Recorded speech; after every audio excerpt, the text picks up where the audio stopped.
Chapter 6 प्यार का दर्द।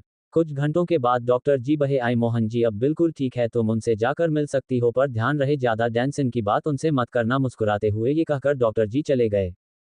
उनकी तबीयत खराब होने के कारण मैंने उनसे समीर के बारे में बात नहीं करी। कुछ दिनों तक ऐसा ही चलता रहा। धीरे धीरे हमारा बिजनेस चलना कम हो गया। अब मेरे पापा बिजनेसमैन से सिर्फ मैन बन चुके थे। ये सब समीर के कारण हुआ था। अभी तक उसका कुछ पता नहीं है। एक केक बेकरी में केक बनाते समय समीक्षा किसी औरत से बात कर रही थी। फिर क्या हुआ और तुम यहाँ कैसे आ गई? साथ ही तुम्हारे पिताजी कहाँ है? उस औरत ने समीक्षा से कहा। पापा का बिजनेस बंद हो गया था, इसलिए मैं उन्हें लेकर लंदन आ गई और यहाँ आकर मैंने एक छोटी सी बेकरी खोल ली ताकि वहाँ जो हुआ हो याद ना आए। पर इतनी आसानी से सब कुछ भुलाया भी नहीं जा सकता पूनम जी, समीक्षा ने उन्हें देखते हुए कहा। तुम्हारा दिल तो टूट ही गया होगा, पूनम जी ने समीक्षा को सामान देते हुए कहा। असल में पूनम जी 1 साल से समीक्षा के साथ बेकरी में काम कर रही है। 1 साल पहले की बात समीक्षा पूनम जी को बता रही हैं। तब से अब तक का सफर भुलाया नहीं जा सकता। प्यार में तो दिमाग काम करना ही बंद कर देता है। खुद से ज्यादा विश्वास था मुझे समीर पर उसने क्या किया? शादी के दिन ही नहीं आया। इस कोई कैसे कर सकता है भला? केक डेकोरेट करते हुए समीक्षा पूनम जी से कह रही थी, तभी अचानक समीक्षा के हाथ में से केक नीचे जमीन पर गिर गया। समीक्षा पल भर के लिए चुप हो गई। क्या हुआ समीक्षा? पूनम जी ने केक नीचे से उठाते हुए कहा। सब कुछ भुला देना कहने में कितना आसान होता है ना, पर हकीकत में प्यार का दर्द किसी जख्म से कम नहीं जो कभी भरता ही नहीं। टूट गई हूं मैं भी समीर का इंतजार करते करते। अब तो माना मोहब्बत से नफरत हो गई है मुझे। तोड़ के दिल मेरा न जाने क्यों दूर चला गया। वो शायद झूठा प्यार जताया करता था, सच्चा प्यार करना ही मेरे लिए सजा बन गई। आज मुझे उसकी हर बात से नफरत सी हो गई है। समीक्षा कुर्सी पर बैठकर अपने मन में दबे हुए दर्द को आज बाहर निकाल रही हैं। इतने सालों का इंतजार अब मानो नफरत में बदल गया है। थोड़ा पानी पी लो, तुम्हें एक बार फिर सोच लेना चाहिए, हो सकता है वो तुम्हें अभी भी ढूंढ रहा हो। पूनम जी समीक्षा के पास काम करती हुई बोल रही थी। काश आपकी बात सच हो, समीक्षा ने धीरे से पूनम जी से कहा। तभी एक फोन आया। हेलो, एसएस केक बेकरी से मैं पूनम बात कर रही हूँ। हमेशा की तरह पूनम की ये लाइन कस्टमर से बात करने के लिए फिक्स है। हेलो एजेंट, केक की डिलीवरी हो जाएगी क्या? फोन पर एक लड़का था। हाँ हो जाएगी, आप ऑर्डर लिखा दीजिए और पता भी, पूनम ने कहा। जी ऑर्डर लिखिए, एक लावा चॉकलेट केक, हाउस नंबर 68 सी ब्लूबेरी होटल के पास, प्लीज जल्दी पहुंचा देना, लेट नहीं होना चाहिए। उस लड़के ने कहा। हाँ एक बात और, केके पर स्वीट वाइफ जरूर लिख देना और बिल स्वीटी के नाम का बना देना। उस लड़के ने कहा। ये सब ऑर्डर पूनम ने लिख लिया और कहा जी आपको कुछ देर बाद ऑर्डर मिल जाएगा। क्या हुआ पूनम, किसका ऑर्डर है? पूनम को देखते हुए समीक्षा ने कहा। क्योंकि अब बिक्री से ही समीक्षा अपना घर चलाती है, साथ ही पूनम को भी पेमेंट करती है। किसी स्वीटी नाम से ऑर्डर आया है, अर्जेंट ही पहुंचना है, एक लावा चॉकलेट केक का, साथ ही उस पर स्वीट वाइफ भी लिखना है। पूनम से ऑर्डर की स्लिप समीक्षा को दे दिया। ये केक तो तैयार रखा है, दिन में एक कस्टमर ने ऑर्डर दिया था पर लेने नहीं आया, बस नाम ही लिखना है, समीक्षा ने कहा। ही इतने में पूनम ने केक निकलकर स्वीट वाइफ लिख दिया और पैक कर दिया। लाओ पूनम ये मुझे दे दो, मैं केक का सामान लेने उधर ही जा रही हूँ। समीक्षा बिल और केक लेकर चली गई। मैंने डोरबेल बजाई, दरवाजा खुला, मेरे सामने एक लड़की थी। कौन हो आप? उसने मुझे देखते हुए कहा। जी मैं आपका ऑर्डर लेकर आई हूं, मैंने कहा। ऑर्डर? कौन सा ऑर्डर? मुझे देखते हुए लड़की ने कहा। जी स्वीटी के नाम का ऑर्डर है, समीक्षा ने केक देखते हुए कहा। जी नहीं, मैं ही स्वीटी हूं, मैंने कोई ऑर्डर नहीं दिया है, आपको कोई गलत फहमी हुई है, स्वीटी ने मुझे देखते हुए कहा। तभी अंदर से सरप्राइज चिल्लाने की आवाज आई। ये आवाज मुझे जानी पहचानी लग रही थी। हैप्पी बर्थडे स्वीटी कहते हुए एक लड़का बाहर आया। उसे देखकर मानो मेरे पैरों से जमीन खिसक गई हो। मैं हैरान हो गई, मेरी आंखों के सामने और कोई नहीं समीर खड़ा था जिसका इंतजार मैं 2 सालों से कर रही थी। आज वो मेरे ही सामने किसी लड़की के साथ खड़ा था।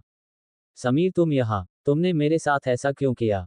समीक्षा ने समीर को देखते हुए कहा। कौन हो तुम? समीर ने कहा। अच्छा, लड़की के सामने तुम मुझे पहचान भी नहीं रहे हो? समीक्षा ने गुस्से से समीर को देखते हुए कहा। कौन हो स्वीटी तुम और यहाँ क्या कर रही हो? समीक्षा ने कहकर केक को जोर से दबाते हुए कहा। वाइफ हो मैं समीर की, और तुम कौन हो जो मेरे इस तरह बात कर रही हो? स्वीटी ने केक को समीक्षा के हाथ से ले लिया, नहीं तो वह समीक्षा के हाथों से दब जाता। वाइफ? वो भी तुम? समीर की चौंकेते हुए समीक्षा ने कहा। तुम कौन हो? स्वेटर ने कहा। ये तुम समीर से क्यों नहीं पूछती? समीक्षा ने हाथ समीर की तरफ करते हुए कहा। ये सब क्या ही समीर? स्वीटी समीर से कह ही रही थी, तभी समीर बोला। स्वीटी ये समीक्षा है, मैंने तुम्हें बताया था ना? स्वीटी को पढ़कर समीर ने कहा।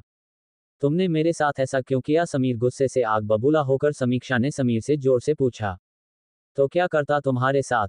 तुम्हारे पिताजी ने मेरे पापा का सारा बिजनेस धोखे से अपने नाम करवा दिया था, उसी की चिंता में मेरे पापा को हार्ट अटैक आ गया था, इसका बदला लेने के लिए मैं उस दिन तुमसे शादी करने नहीं आया। अच्छा हुआ ये तो कि शादी से पहले ही मुझे पता लग गया, नहीं तो पता नहीं क्या होता उस दिन तुम्हारे जाने के बाद तुम्हारे पापा का फोन आया था। वो आवाज सुनकर मेरे पापा ने बरसों पुराना बक्सा मुझे दिया जिसको को कभी किसी को हाथ भी नहीं लगाने देते थे। उसे खोलकर मैं तो हैरान हो गया। उसमें तुम्हारे पापा और मेरे पापा की एक साथ फोटो थी। साथ ही मेरे पापा ने किस तरह धोखे से सारा पार्टनरशिप का बिजनेस अपने नाम करवा लिया। ये सब सुनकर मैं कैसे चुप रहता, इसलिए उस दिन तुम्हें जन पूछकर शादी के एक दिन पहले फोन किया था ताकि सबके सामने तुम्हारे पापा के पैसों का घमंड टूट सके। समीर ने समीक्षा को देखते हुए कहा, साथ ही हाथ को बाहर करते हुए, तुम जा सकती हो, मेरा तुमसे कोई वास्ता नहीं है, कहते हुए जाने को कहा। गुस्से से आग बबूला होकर भागती हुई समीक्षा बाहर आ गए और जोर से रोने लगे। कुछ लोगों को आते देख रोते रोते एकांत में चली गई और रोने लगी। कुछ देर रोने के बाद वो रोते रोते बेकरी पहुंच गई। आंखों से आंसू रुक ही नहीं रहे थे। बड़ी मुश्किल से उन्हें रोका ही था कि क्या हुआ समीक्षा, पूनम ने कहते ही आंखों से आंसुओं की धारा निकल गई। रोते रोते समीक्षा ने सारी बात पूनम को बताई। सोचती हूँ इतना बेरहम दिल कोई कैसे हो सकता है। मेरा दिल तोड़ने से पहले क्या उसने एक बार भी कुछ नहीं सोचा होगा। टूटे हुए दिल का दर्द वो कैसे समझ पाएगा। उसको तो सिर्फ अपना बदला पूरा करना था, शायद इसीलिए उसने मेरे प्यार का इस्तेमाल किया होगा। आज के बाद मुझे प्यार से नफरत हो गई है। उसने मेरा दिल तोड़ दिया। मुझे पता नहीं था कि समीर से इतना गहरा रिश्ता बन जाएगा। एक दिन वो ऐसे मेरी जिंदगी बन जाएगा कि उसके बिना जीने का मकसद ही खत्म हो जाएगा। अब तो मेरी न जीने की चाह है, न मरने का कोई गम, बस एक ही ख्वाहिश है मन में कि मरने से पहले एक बार समीर को बर्बाद होते मैं देख सकूं। हो सके तो मेरी ये इच्छा पूरी हो जाए, तब जाकर मेरे मन को भी शांति मिलेगी। अभी तक समीर ने समीक्षा का प्यार देखा होगा, पर अब वह समीक्षा का बदला देखेगा। वह मेरे प्यार के साथ खेला है, अब मैं उसकी जिंदगी के साथ ऐसा खेलूंगी जिसका वह अंदाजा भी नहीं लगा सकता। गुस्से से भरी समीक्षा ने सारी बात पूनम को बता दी। समीक्षा का प्यार अब बदले में बदल गया था। अब बस किसी भी तरह समीर से बदला लेना है। जानने के लिए पढ़िए रीबर्थ ऑफ स्नेक चैप्टर 7, ये तुम हो। अब बस समीक्षा के दिमाग में एक ही चीज थी, वो भी समीर से बदला। बदले की आग में जल रही समीक्षा क्या करेगी ये तो वो भी नहीं जानती। उसे खुद भी नहीं पता कि मैं समीर से कैसे बदला लूं। अब आगे तुम्हारे साथ ऐसा कैसे कर सकता है वो, उसे थोड़ी भी दया नहीं आई। क्या मिला उसे ये सब करके? मुझे तो बहुत गुस्सा आ रहा है, पूनम गुस्से में समीक्षा से कहती हुई। ये सब उसने मेरे साथ अच्छा नहीं किया, मेरा दिल तोड़ा है उसने, मेरे साथ विश्वासघात किया, ये तुमने अच्छा नहीं किया। समीर अपने दिल का दर्द बालते हुई समीक्षा कहती तो है, पर जेब ढीली होने के कारण कुछ नहीं कर पाती। 2 दिन बाद ही मैं समीक्षा ऑर्डर देकर बेकरी जा ही रही थी। करीब रात के 8 बजे थे, तभी अचानक बहुत तेज बारिश होने लगी। बारिश के साथ हवा भी काफी चल रही थी। मैं जाकर एक बंद दुकान के पास खड़ी हो गई। हवा काफी चल रही थी। मैं थोड़ा आगे आकर बारिश देख ही रही थी कि बारिश कम हुई या नहीं, तभी हवा के कारण दुकान का बोर्ड भी निकलकर उड़ गया। मैं डर के वापस पीछे आ गई, तभी किसी की चीखने की आवाज आई, पर हवा के कारण कुछ समझ नहीं आया। मैंने इधर उधर देखा पर कोई दिखाई नहीं दिया। मैं फिर बारिश रुकने का इंतजार करने लगी। एक बार फिर जोर से चिल्लाते हुई रोने को आवाज आने लगी। ये आवाज मेरे पास ही कहीं से आ रही है, मेरे पास ही एक गली है। मैंने देखा एक लड़का जोर से चिल्ला रहा है और जोर जोर से रो रहा है। वो किसी लड़की का नाम ले रहा है, शायद किसी ने उसका भी दिल तोड़ा होगा। उसकी भावना मैं अच्छे से समझ सकती हूँ। मैं उसे पीछे से देख रही थी, तभी वो चलते चलते जमीन पर गिर गया। मैं उसे इस हालत में देखकर अपने आप को नहीं रोक पाई, इसलिए मैं भागकर उसे उठाने चली गई। जैसे मैंने उसे उठाया, तुम, जोर से मैंने कहा। वह और कोई नहीं समीर है। इस तरह की हालत समीर को ये देखकर मेरे होश उड़ गए। बारिश तेज हो रही थी, इसलिए मैं एक तरफ समीर को उठाकर ले गई। तुम्हारी ये हालत कैसे हो गई समीर, बताओ मुझे। समीर क्या हुआ ही तुम्हें? मैं उसे इस हालत में देखकर घबरा गई थी। समीक्षा समीक्षा तुम, सॉरी समीक्षा मुझे माफ कर दो। रोते हुए समीर मुझे पकड़कर कहने लगा, हाँ मैं, पर तुम इस हालत में कैसे? एक पल के लिए मानो मैं सब भूलकर समीर की फिक्र करने लगी। तभी मुझे बिता हुआ मेरा सफर याद आ गया। मैं खड़ी हुई और अपने हाथ की मुट्ठी बना ली। मैं पीछे मुड़कर 2 कदम ही चली थी कि मुझे समीर का प्यार याद आया और आगे नहीं जा पाई। मेरा बदला प्यार में बदल गया। समीक्षा, धीरे से मेरे कानों में आवाज आई। ये सुनकर मैं अपने आप को नहीं रोक पाई। मेरे मुंह से समीर निकल गया और मैं पीछे मुड़ी। समीर मुझे बुला रहा था, उसके मुंह से एक ही आवाज आ रही थी। समीक्षा हाथ ऊपर उठाकर मेरा नाम ले रहा था। उसके में गिरने की वजह से चोट लग गई थी, खून भी निकल रहा था। चोट लगने के कारण वह चल नहीं पा रहा था। मैं भागते हुए समीर के पास गई। समीर, उसे पकड़ते हुए मैंने कहा। मेरी आंखों से आंसू निकलने लगे। समीर के लिए मेरा प्यार वापस जाग गया था। समीर ने मेरे साथ किया वो गलत था, पर इस हालत में मैं भी समीर के साथ ऐसा ही करूँ तो ये भी गलत ही होगा, इसलिए बदला बुलाकर मैंने उसकी मदद करना ज्यादा जरूरी समझा। चोट लगने से काफी खून निकल चुका था। बारिश होने के कारण कोई नजर भी नहीं आ रहा था। मैंने इधर उधर देखा, कुछ बांधने को भी नहीं मिल रहा था। तभी मेरे दुपट्टे का थोड़ा सा हिस्सा फाड़कर समीर की पर को चोट पर बांध दिया। साथ ही मेरे पर्स में से पानी की बोतल निकलकर समीर को पानी पिलाया। सॉरी समीक्षा, मुझे बहुत बड़ी गलती हो गई, मुझे माफ कर दो। रोते हुए समीर ने अपने हाथ जोड़कर मुझसे माफी मांगी। पर तुम यहाँ क्या कर रहे हो? समीर का हाथ पकड़कर मैंने कहा, तुम्हारे जाने के बाद मुझे फोन आया। समीर ने रोते हुए मेरा हाथ पकड़ लिया। किसका फोन था समीर, मैंने कहा। पुलिस वाले का, समीर ने धीरे से कहा। पुलिस वाले का, पर क्यों? चौंकते हुए मैंने कहा, किसी कंपनी को मुझे मोटी रकम का चेक भी देना था, इसलिए मैंने चेक बनाकर एक एनवलप में रखकर पापा के बिजनेस की केस की फाइल में रख दिया और उसे अच्छे से उसे कवर कर दिया। मुझे लगा कि अब इस फाइल की कोई ज़रूरत नहीं पड़ेगी, क्योंकि काफ़ी लंबे समय से इस केस का कोई पता ही नहीं था। पर कल जब एक व्यक्ति केस के बारे में बात करने आया तब स्वीटी ने ये फाइल उसे दे दी। उस समय मैं घर पर नहीं था और अब तक उस आदमी का कोई पता नहीं है। अगर समय पर वह चेक सही जगह पर नहीं पहुंचा तो पुलिस मुझे पकड़ कर ले जाएगी, क्योंकि कंपनी वालों ने पुलिस कंप्लेंट कर दे दी है। ये बात जब स्वीटी को पता चला तो वह मेरी मदद करने के बजाय सारा सामान लेकर बिन बताए चली गई, यहाँ तक कि उसने मेरे अकाउंट से सारी पैसे, जेवर, मेरे कार्ड सब लेकर कहीं चली गई। धोखा देकर चली गई वो मुझे। उसके बाद मुझे मेरी गलती पर बड़ा पछतावा हुआ। मैंने जो कुछ भी तुम्हारे साथ किया वो गलत था। मुझे तुम्हारे साथ ऐसा बिल्कुल भी नहीं करना चाहिए था। हो सके तो मुझे माफ कर दो। समीक्षा में ही तुम्हारा कसूरवार हूँ। मुझे जीने का कोई हक नहीं। मुझे मारो समीक्षा, ऐसा समीर रोते हुए कहता जा रहा और अपने आप को मरता जा रहा। मैंने उसका हाथ पकड़कर चुप रहने को कहा। नहीं समीर, तुम्हें अपनी गलती का सबक मिल चुका है। जो तुमने मेरे साथ किया वो गलत था, पर अब तुम्हें पछताता देख मेरे गुस्सा खत्म हो गया है। मैंने तुम्हें माफ कर दिया। अब तुम रोना बंद करो और मेरे साथ चलो। बारिश भी कम हो चुकी थी। मैं समीर का हाथ पकड़कर उसे मेरे साथ ले जाने लगी। तभी हम दोनों एक दूसरे को पकड़कर हंसते हुए सड़क पार कर रहे थे। समीर की चोट के कारण हम धीरे चल रहे थे, पर हमारी किस्मत में शायद कुछ और ही लिखा था। हमारा मिलना हमारी किस्मत में नहीं था। चलते चलते हम दोनों सड़क बीचों बीच आ पहुंचे। तभी जोर से आ आवाज आई। ये आवाज समीक्षा की था। मुझे कुछ साफ दिखाई नहीं दे रहा था। मैं नीचे गिरा हुआ था, लंबी लंबी सांसें ले रहा था। मैंने अपनी आंखें खोली, साफ तो दिख रहा था, पर समीक्षा भी मेरे पास ही गिरी हुई थी। वह भी खून से लथपथ थी।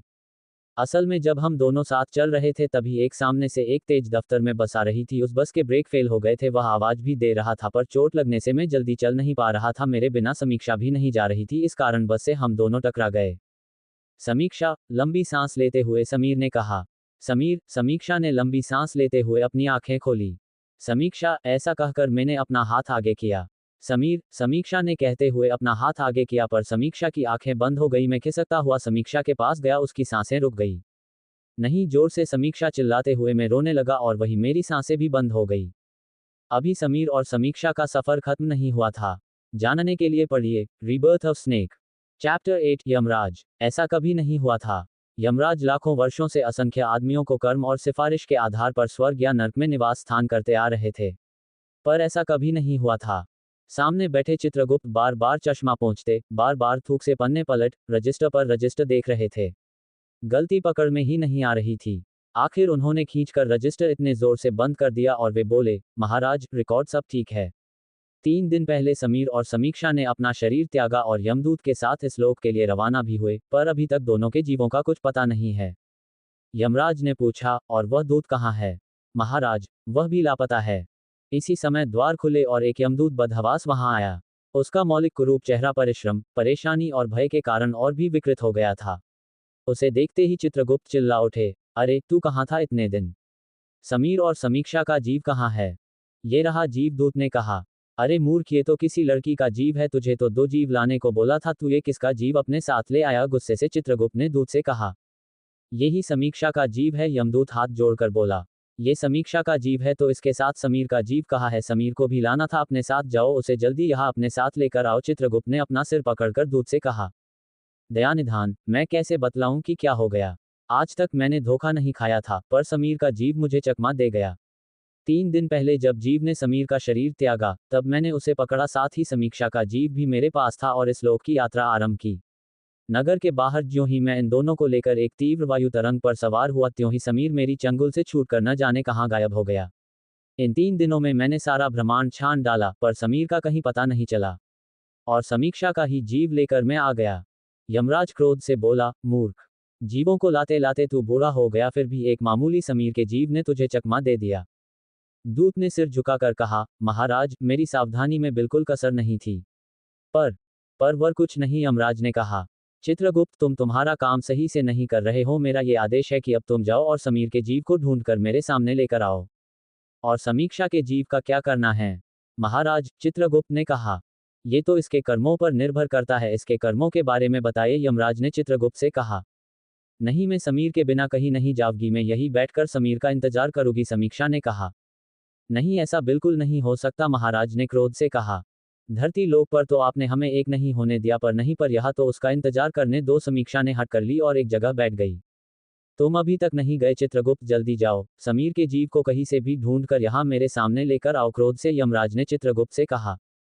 चित्रगुप्त ने जल्दी से रजिस्टर खोला और समीर के बारे में देखा। समीर एक लड़का है जो लंदन में स्वीटी के साथ रह रहा था। करीब 5-6 दिन पहले उसका समीक्षा से कुछ बहस हुई थी, पर कारण कुछ और ही है। एक चेक जो समीर ने उसके पिताजी के केस की फाइल में रखा था, वो स्वीटी ने केस के सिलसिले में आए एक व्यक्ति को दे दी। स्वीटी को चेक के बारे में कुछ नहीं पता था, लेकिन चेक कंपनी में नहीं मिलने से कंपनी वालों ने समीर पर केस कर दिया। जब ये बात स्वीटी को पता चली तो वह समीर को छोड़कर चली गई। उसके बाद ही उसे समीक्षा मिली और दोनों ने एक साथ ही अपना शरीर त्यागा दिया। ये देखकर चित्रगुप्त जी ने रजिस्टर बंद किया और पृथ्वी लोक पर चले गए। कैसे भी करके वह समीर के घर पहुंच गए, पर वहां पर कुछ नहीं था। स्वीटी सारा सामान लेकर कहीं चली गई। तो पहले मुझे स्वीटी के बारे में पता लगाना होगा, चित्रगुप्त जी ने अपने दूत से कहा। दूत भी समीर के जीव को चित्रगुप्त के साथ ढूंढ रहा था, क्योंकि उसी की लापरवाही के कारण समीर का जीव कहीं चला गया। कहाँ होगा समीर का जीव, दूत ने निराशा के साथ कहा। पहले हमें स्वीटी का पता लगाना होगा, उसी से पता चलेगा, चित्रगुप्त जी ने दूत को दिखते हुए कहा। हाँ हाँ, ये सही होगा। हो सकता है समीर का दूत स्वीटी के पास चला गया होगा, क्योंकि समीर समीक्षा के बाद स्वीटी से प्यार करने लगा था, दूत ने अनुमान लगाते हुए चित्रगुप्त जी से कहा। तो देर किस बात की, शीघ्र ही हमें स्वीटी का पता लगाना होगा। यहाँ आसपास ही स्वीटी के बारे में पता करते हैं, चित्रगुप्त जी ने दूत से कहा। हाँ चलो चलते हैं, दूत आगे जाने लगा। उद्धरण, रुको, चित्रगुप्त जी ने जोर से कहा। क्या हुआ सरकार, दूत ने डरते हुए कहा। ऐसे हम नहीं जा सकते, पहले हमें सामान्य मनुष्य जैसा बनना होगा, उनके जैसे कपड़े पहनने होंगे। चित्रगुप्त जी ने साधारण व्यक्ति जैसा अपना गेटअप बना लिया और दूत का भी। अरे वाह, आज तो मैं कितना अच्छा दिख रहा हूँ, ही दूत हंसते हुए। अरे चुप, यहाँ हम घूमने नहीं आए हैं, समीर के जीव को ढूंढने आए हैं, क्या तुम भूल गए? अब चलो मेरे पीछे, चित्रगुप्त जी ने दूत से कहा। चलो यहाँ से शुरू करते हैं, ये घर समीर के घर के एकदम ही पास है, इन्हें स्वीटी के बारे में जरूर कुछ पता होगा, चित्रगुप्त जी ने अनुमान लगाते हुए कहा। मैं बजाओ दरवाजा, दूत ने चित्रगुप्त जी से कहा। सिर हिलाकर चित्रगुप्त जी से कहा। टिकटोंक, दूत ने बेल बजाई। बेल को आवाज सुनकर एक औरत अंदर से भारी आवाज में बोली। कौन है? उसकी आवाज सुनकर दूत चित्रगुप्त जी ले पीछे छुप गया। अरे तुम ये क्या कर रहे हो? दूत होकर एक औरत से डर गए। हटो मेरे पीछे से, चित्रगुप्त जी ने दूत का हाथ पकड़कर आगे लेते हुए कहा। नहीं नहीं, मैं नहीं आऊंगा, क्योंकि एक बार मैं एक आदमी का जीव लेने गया था, तब रास्ते में मैंने एक आदमी को मार खाते हुए देखा, उसकी पत्नी उसे डंडे से मार रही थी। दूत ने औरत को आवाज सुनकर चित्रगुप्त से कहा। तुम बता रहे हो या डरा रहे हो? है महाराज, अब तो आप ही इस भयानक औरत से हमें बचाना। दरवाजा खुला, उसमें से एक बूढ़ा आदमी बाहर आया, उसकी उम्र 80 साल लग रही थी। क्या हुआ? उसने कहा। यहाँ आपके पास में ही समीर और स्वीटी रहती हैं क्या? चित्रगुप्त जी ने उस आदमी से कहा। क्या कहा तुमने? बूढ़े आदमी ने कहा। लगता है आपके कान खराब हो गए, दूत ने मेरे पास खड़े होकर कहा और मुस्कुराने लगा। काका को गुस्सा आ गया और उनके हाथ में छड़ी थी, फिर क्या छड़ी उठाए और दूत के पैर पर 2 बार मारा। आए, दूत जोर से बोला। कम तो सुनाई देगा ही, अब उम्र जो हो गई है, तुम मुझे समझदार लगते हो, तो बताओ यह तुम्हारा कैसे आना हुआ, कौन हो तुम? काका ने चित्रगुप्त जी को देखते हुए कहा। आप ही के पास रहने वाले समीर को आप जानते हो? चित्रगुप्त जी ने आराम से काका से कहा। हाँ हाँ, समीर को मैं जानता तो हूँ, अक्सर वो मेरे पास आ जाया करता था और मुझे से बातें करता था, बहुत ही अच्छा लड़का है वो तो, पर पिछले 5-6 दिन से वह नहीं आया, क्यों, क्या हुआ? काका ने पूछा। कुछ नहीं, वो हम उसके दोस्त हैं इसलिए आ गया, वैसे स्वीटी भी यही रहती थी, वह भी घर पर नहीं है, कहा गई वो, चित्रगुप्त जी ने काका को देखते हुए कहा। उसका तो कुछ पता नहीं रहता, कब आती है और कब चली जाती है, काका ने कहा। अच्छा, आपका धन्यवाद, चित्रगुप्त जी दूत को लेकर वहां से चले गए। अब वह एक एक करके सभी के घर जाकर स्वीटी के बारे में पूछने लगे, पर किसी को भी समीर और स्वीटी का पता नहीं था। अगर जल्दी ही समीर के जीव का नहीं मिला तो महाराज हमें छोड़ेंगे नहीं, ये सब तुम्हारे कारण हुआ है, और न जाने ये स्वीटी नाम की लड़की कहाँ गायब हो गई है, चित्रगुप्त जी दूत को सुनाते हुए कह रहे थे। आइए सरकार, थोड़ा नाश्ता कर लेते हैं, सुबह से कुछ नहीं खाया, सामने दुकान देखकर दूत ने कहा। हाँ तुम ठीक कह रहे हो, चलो, चित्रगुप्त जी ने कहा। गरम चाय और पकौड़े तैयार है साहब जी, बताइए क्या दूं आपको, दुकान वाले ने कहा। अच्छा तो दोनों दे दो, दूत ने कहा। कहाँ मिलेगी स्वीटी? चाय पीते हुए चित्रगुप्त जी ने कहा। क्या आप स्वीटी को ढूंढ रहे हो? दुकान वाले ने कहा। हाँ, क्या तुम उसे जानते हो? चित्रगुप्त जी ने दुकान वाले के पास जाकर पूछा। क्यों, कुछ हुआ है? कोई लफड़ा तो नहीं है? मैं कुछ नहीं बताऊंगा, दुकान वाला डर गया। नहीं, कोई लफड़ा नहीं है, हम तो बस स्वीटी के दोस्त ही और उसी से मिलने यहाँ आए हैं, पर वो तो घर पर ही नहीं है, चित्रगुप्त जी ने बहाना बनाकर दुकान वाले से कहा। अच्छा तो फिर ठीक है, दुकान वाले ने चाय बनाते हुए कहा। तो अब स्वीटी कहाँ है तुम जानते हो, चित्रगुप्त जी ने पूछा।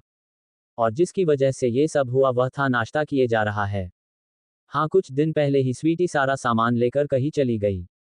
क्या तुम जानते हो कहाँ गई हैं वो? चित्रगुप्त जी ने कहा। ज्यादा तो पता नहीं है पर किसी कोमल रेस्टोरेंट के पास गली नंबर 4 बोला था उसने गाड़ी वाले से, सोचते हुए दुकान वाले ने कहा। कहा ही ये क्या हम हमें बता सकते हो?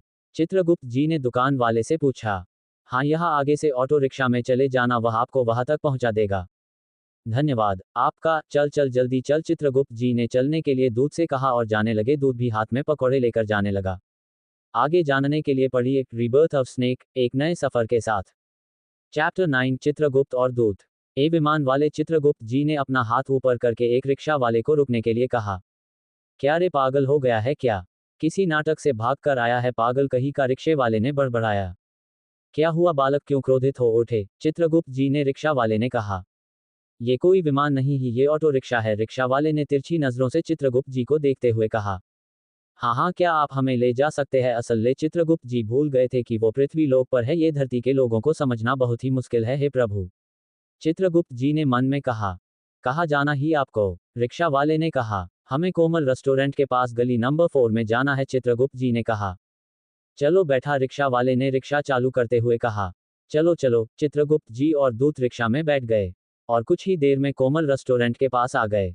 ये लो चलो उतरो और जाओ, रिक्शा वाले ने इतराते हुए कहा। चित्रगुप्त जी उत्तर कर, तू मुझे मेरे लोग मिल, वही तुझे बात होगा। चित्रगुप्त जी ने दूत का देखते हुए रिक्शा चालक के लिए कहा। चलो बबली को ढूंढ है, चित्रगुप्त जी परेशान हो गए। बबली, पर हम तो यहाँ स्वीटी नाम की लड़की को ढूंढने आए हैं, तो ये बबली कौन है?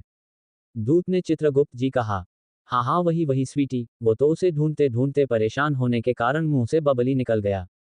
ढूंढना तो स्वीटी को ही है। तभी एक आदमी वहां से निकल कर जा रहा था, तभी उसने रुककर कहा, क्या आप स्वीटी मैडम को ढूंढ रहे हैं? हाँ हाँ, तुमने सही पहचाना, क्या तुम स्वीटी का घर जानते हो? चित्रगुप्त जी ने मुस्कुराते हुए कहा।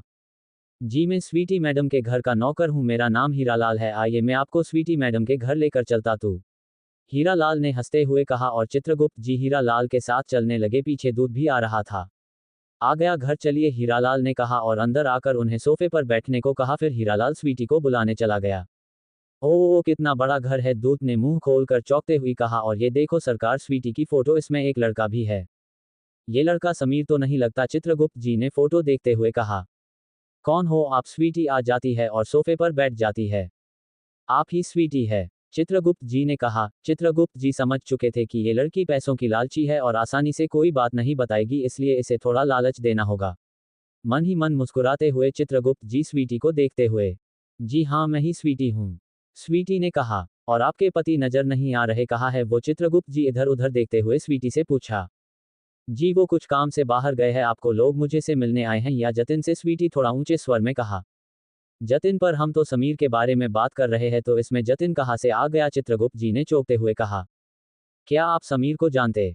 ये कहकर स्वीटी खड़ी हो गई और जोर जोर से हीरा हीरा चिल्लाने लगी, क्योंकि वह समीर का नाम सुनकर डर गई। स्वीटी ने जतिन से शादी कर ली और जतिन समीर के बारे में कुछ नहीं जानता था। हाँ मैडम जी, नौकर दौड़ता हुआ आया। जल्दी से इन्हें बाहर निकालो, स्वीटी ने घबराहट सी आवाज में कहा।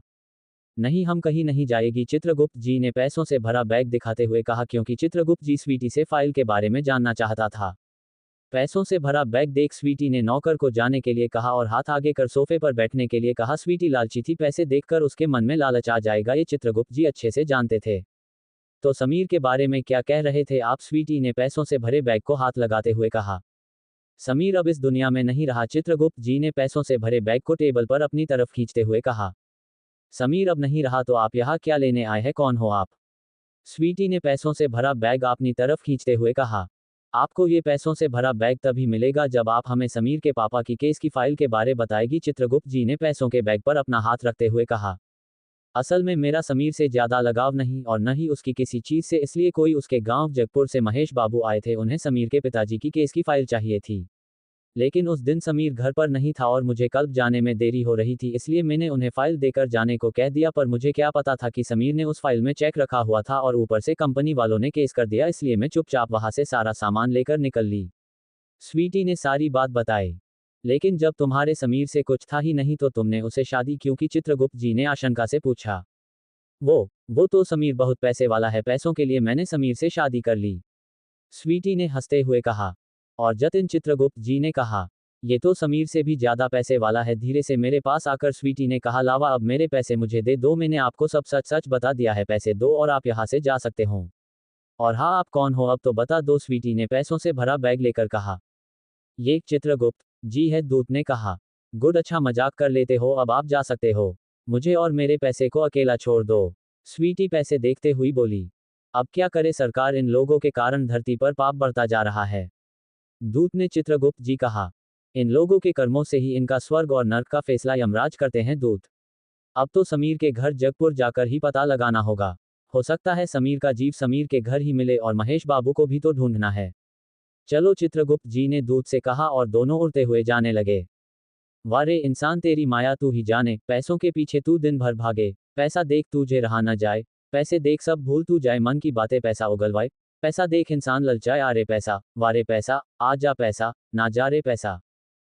चित्रगुप्त और दूत दोनों गाते हुए जगपुर पहुंच जाते हैं। यहाँ पहुंचकर दोनों साधु का वेश धारण कर लेते हैं और समीर के घर पर ताला देखकर समीर के घर के बाहर सिर पकड़ बैठ जाते हैं और सोचने लगते हैं। सोचते सोचते चित्रगुप्त जी बड़बड़ाने लग जाते हैं। बेचारा दूत सब चुपचाप सुनता रहा, क्योंकि ये सब उसी के कारण हुआ था।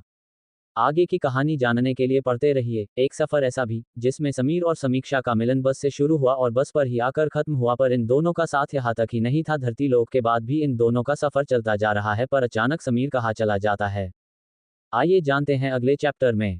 समीर के बारे में जानने के लिए पढ़िए rebirth of snake, chapter 10, Sameer का जीव। अरे अरे, ये इंसानों का लोक, कैसे पापी लोक है यहाँ पर। नारायण नारायण। नारद जी पृथ्वी लोक की सैर पर निकले और मनुष्य को देख रहे, तभी उन्हें एक घर के बाहर दो असामान्य साधु दिखाई दिए। वह उनके पास गए। नारायण नारायण, नारद जी ने साधु के पास आकर कहा। प्रणाम नारद जी, चित्रगुप्त जी ने कहा। आज इस लोक कैसे चित्रगुप्त जी, यमराज जी ने नौकरी से निकाल दिया क्या आपको, नारद जी हंसते हुए बोले। वह समझ चुके हैं कि ये साधु के वेश में चित्रगुप्त जी और दूत है। नहीं नहीं नारद जी, अब आपसे क्या छुपाना, असल में हम समीर नाम के लड़के का जीव ढूंढ रहे हैं, वह दूत से बचकर कहीं चला गया। चित्रगुप्त जी ने सारी बात नारद जी को विस्तार से बताई। नारायण नारायण है प्रभु, ये क्या अनर्थ हो गया, न जाने समीर का जीव कहाँ गया होगा, कहीं उसे किसी तांत्रिक ने पकड़ तो नहीं लिया होगा।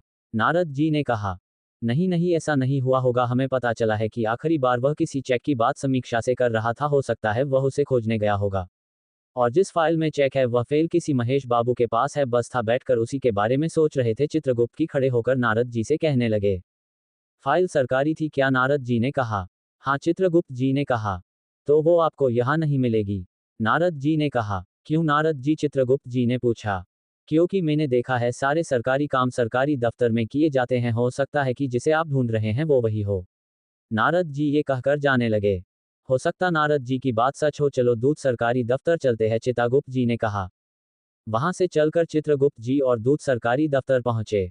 वहां पहले ही से कमरे में बैठे बाबू से उन्होंने समीर के पापा के केस के बारे में बातें की। उस बाबू ने उन्हें ध्यानपूर्वक देखा और बोला, समीर कौन, समीर और कौन है समीर के पापा। अरे वही जो कुछ दिन पहले ही महेश बाबू लंदन से फाइल केस के लिए आपने साथ लाए थे, चित्रगुप्त जी ने कहा, क्योंकि उन्हें समीर के पापा का नाम पता नहीं था। अच्छा, मुकेश बाबू वाला केस, उनका नाम छोटूलाल है। मुकेश जी ने फाइल के कुछ दरख्वास्तें तो भेजे थे, पर उन पर वजन नहीं रखा था, इसलिए कहीं दब गई होंगी। चित्रगुप्त जी ने कहा, भाई ये बहुत से अलमारियां तो रखी हैं, इसमें फाइल को क्यों नहीं रख दिया। बाबू हंसा, आप साधु हैं, आपको दुनियादारी समझ में नहीं आती, दरख्वास्तें अलमारियों से नहीं दबती। खैर, आप उस कमरे में बैठे बाबू से मिलिए। चित्रगुप्त जी उस बाबू के पास गए। उसने तीसरे के पास भेजा, तीसरे ने चौथे के पास, चौथे ने पांचवे के पास।